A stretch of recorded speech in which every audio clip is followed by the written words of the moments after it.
gozar de perfeita paz no meio da tempestade, em nome de Jesus. Tempestades, por várias vezes na palavra de Deus, de Gênesis a Apocalipse, nós vemos tempestades sendo retratadas como dificuldades, como representação de prova, como representação até mesmo de vales. Interessante que nos evangelhos também nós vemos Jesus e os discípulos passando por tempestades. E cada vez que Jesus enfrenta as tempestades, nós aprendemos lições tremendas, lições poderosas de como também nós podemos enfrentar as tempestades do nosso dia a dia.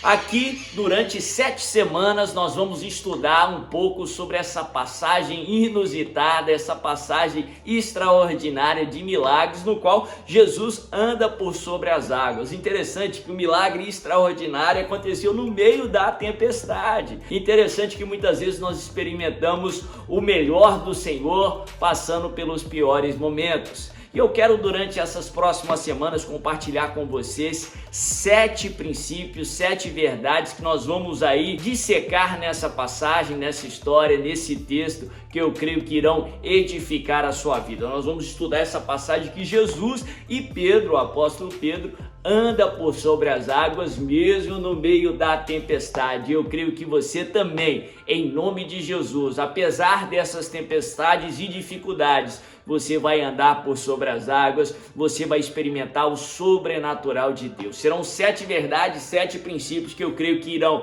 edificar a tua vida, te aproximar de Cristo Jesus e do propósito dele para a sua vida, em nome de Jesus. Eu quero ler o texto que está lá em Mateus, no capítulo 14. Essa história é retratada em 3 dos 4 evangelhos e eu creio que irá edificar muito a sua vida. Mateus, capítulo 14, a partir do verso 22, a palavra diz assim: Logo em seguida, Jesus insistiu com os discípulos para que entrassem no barco e fossem adiante dele para o outro lado, enquanto ele despedia a multidão.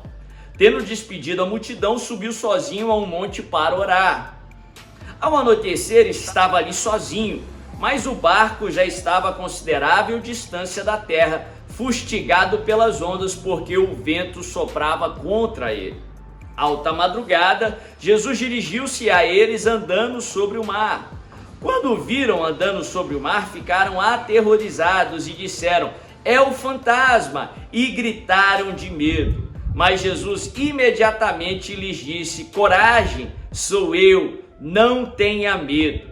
"Senhor", disse Pedro, "se és tu, manda-me ir ao teu encontro por sobre as águas." Eu vou parar por aí e nas próximas mensagens eu vou ler mais o texto, que aqui nós recebemos literalmente um banquete dos céus. Em cada verso nós aprendemos tanto sobre a vida cristã, sobre Jesus, que é o nosso Deus, e sobre também como enfrentar tempestades. E eu quero compartilhar essas lições, como eu falei, são 7 lições. Hoje é o primeiro dia e para mim é uma chave, é um princípio que faz toda a diferença sobre como você vai enfrentar a sua tempestade, ou sobre como você vai enfrentar os problemas que estão adiante de você.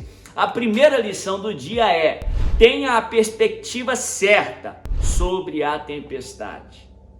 Tenha a perspectiva certa sobre a tempestade ou sobre as tempestades. A maneira que você vê uma situação determina como você vai vivenciar aquela situação. A maneira que você vê o problema determina como você vai enfrentar o problema. A maneira que você vê o desafio determina a forma que você vai encarar o desafio. Você pode trazer isso para a analogia do esporte. Se um time, uma equipe, ela vai enfrentar um time que eles consideram invencíveis, que eles consideram mais forte do que eles, isso vai determinar como que eles vão agir dentro de campo, ou como eles vão agir naquela partida. Se um competidor entrar numa competição tendo a certeza que ele vai ser derrotado, ou que os outros competidores irão vencer, ou que são melhores do que ele, isso vai afligir a sua performance. Se ele entrar como derrotado, se ele vê a situação, se ele vê o problema como se ele fosse sair derrotado, se ele se vê como derrotado, ele vai agir como derrotado. Da mesma forma são as tempestades do nosso dia a dia,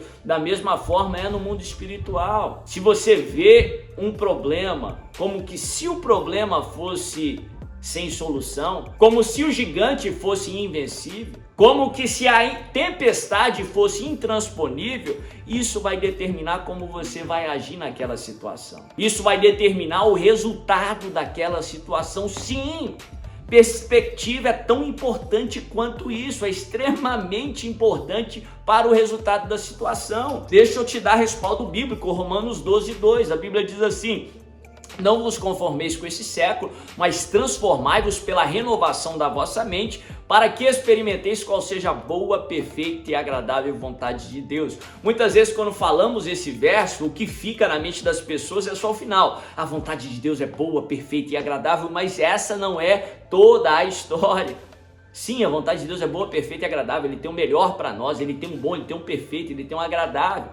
Mas até chegar lá, Paulo fala de outras situações. Paulo fala de outras ações que nós precisamos ter. Ele fala: não vos conformeis com esse século, sejam inconformados, não se conformem com o problema, não se conforme com a sua dor. Deus tem mais para você.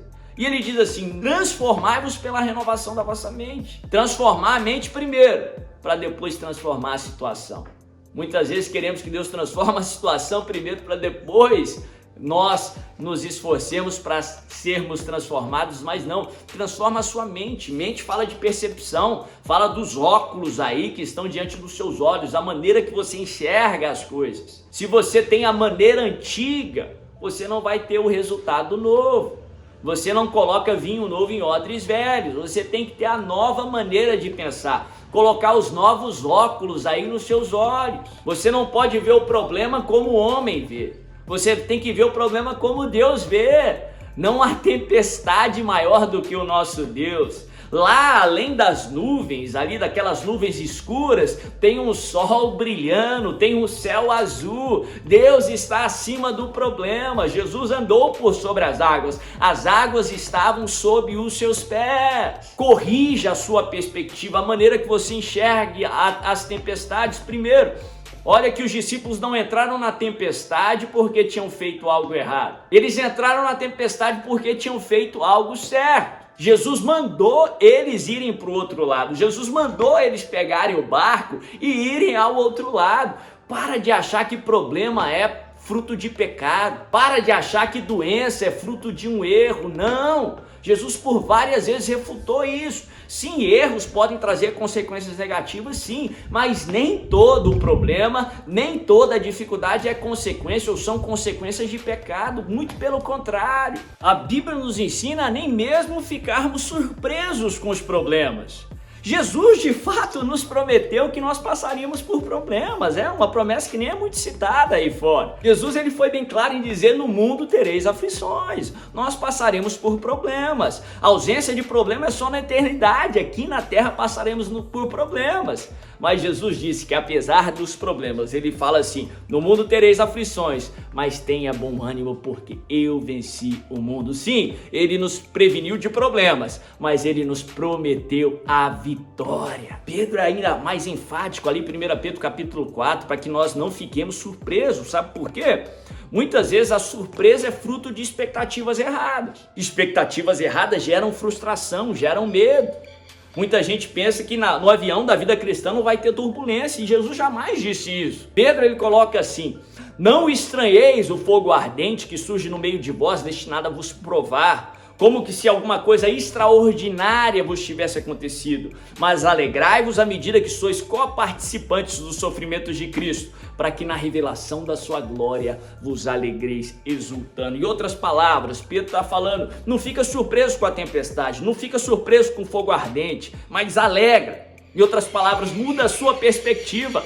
Saiba que o Senhor ainda está no seu trono, que o Senhor tem todo o controle. Ele não permitiu, Ele não mandou você enfrentar essa tempestade em vão, não. Se Ele está com você, se Ele te mandou, Ele está com você. E Ele vai fazer questão que você chegue do outro lado, chegue melhor do que entrou. Não fica surpreso com as tempestades, se prepare para elas. E saiba que Deus te prometeu a vitória. É interessante que Jesus manda os discípulos para irem ao outro lado, ou para o outro lado. Aprendemos lá no livro de 2 Coríntios 2,14 que quando Jesus nos conduz é sempre em vitória. Ele nos promete a vitória. É antibíblico o servo de Deus enfrentar uma derrota. Se você está se sentindo derrotado, é porque a situação não acabou ainda. A vitória sempre vem no final.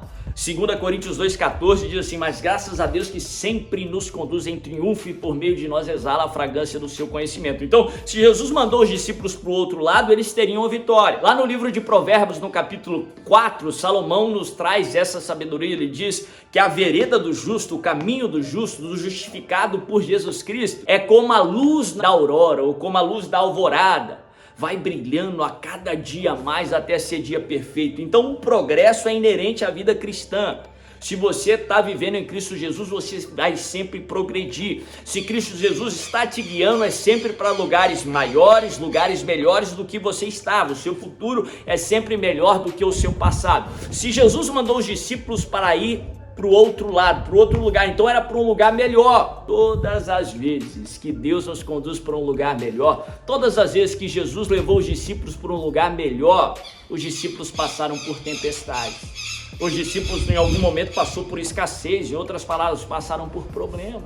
Em vez de ficar desencorajado no meio da tempestade, com medo, frustrado, se lembre que a tempestade é um sinal que Deus está te levando para o outro lado. Se lembre que as tempestades representam uma mudança de fase na sua vida. Que os problemas que você está passando são sinais que Deus está te levando para algo melhor, para um novo nível, para algo maior. Não se desencoraje ou não deixa que a sua fé seja enfraquecida, pelo contrário, renova o seu ânimo. Deus está te levando para algo melhor. Você vai sair dessa tempestade melhor do que você entrou. Um novo nível para você, para sua família, para toda a sua casa, em nome de Jesus. Essa foi a primeira chave. Muda a sua perspectiva em relação à tempestade. Eu creio que se você fizer isso, você vai experimentar, você vai transformar a sua mente e por isso experimentar o bom, perfeito e agradável do Senhor. Na próxima quarta-feira temos mais chaves, mais princípios que eu creio que irão edificar a sua vida para você prevalecer sobre essa tempestade.